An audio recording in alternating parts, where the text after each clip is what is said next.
మార్గమైన ప్రభుత్వంలో social media కార్యకర్తలను తీవ్రంగా వేధించారు. దాంట్లో భాగంగానే నిమ్మగడ్డ మండలంలో తిప్పేస్వామి, హర్నాథ్, పరమేశ్ అనే ముగ్గురు తెలుగుదేశం పార్టీ నాయకులపైన అక్రమంగా కేసు బనాయించి సోషల్ మీడియాలో పోస్ట్ పెట్టారనే కక్షతో అప్పటి పాలక వైసీపీ నాయకులు వీళ్ళ మీద అక్రమంగా కేసులు పెట్టించారు. న్యాయస్థానాన్ని ఆశ్రయించాం. న్యాయస్థానంలో మాకు న్యాయం జరిగింది.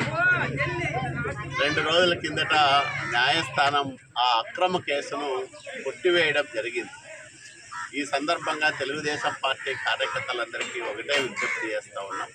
మనం ధర్మం కోసం, న్యాయం కోసం చేసే పోరాటంలో కొన్ని కష్టాలు ఎదురవుతాయి, కొన్ని ఇబ్బందులు ఎదురవుతాయి. వాటిని గట్టిగా తట్టుకొని నిలబడగలిగినప్పుడే మన శక్తి సామర్థ్యము బయటపడుతుంది. అట్లా గట్టిగా నిలబడిన ఈ ముగ్గురిని రాయదుర్గం నియోజకవర్గ తెలుగుదేశం పార్టీ తరఫున మనస్ఫూర్తిగా అభినందిస్తూ ఉన్నాం. మరింత మందికి స్ఫూర్తిగా ఈ ముగ్గురు సోషల్ మీడియాలో చురుగ్గా పనిచేసిన విధానం ఉంటుందని నేను తెలియజేస్తా ఉన్నాను.